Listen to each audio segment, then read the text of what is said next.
ఎవరికి ఎప్పుడు ఏ పొజిషన్ దక్కుతుందో విచిత్రమైన చిత్రసీమలో చెప్పడం కష్టం.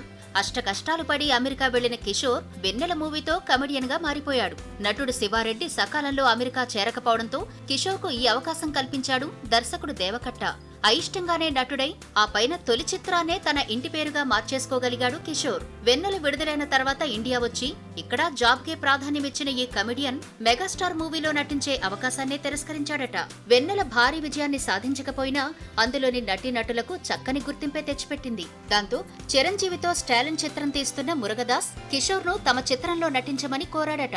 కానీ సినిమా నటనలో పడితే ఎక్కడ ఉద్యోగం పోతుందో అని భయపడిన కిషోర్ సున్నితంగా ఆ ఆఫర్ను తిరస్కరించాడట.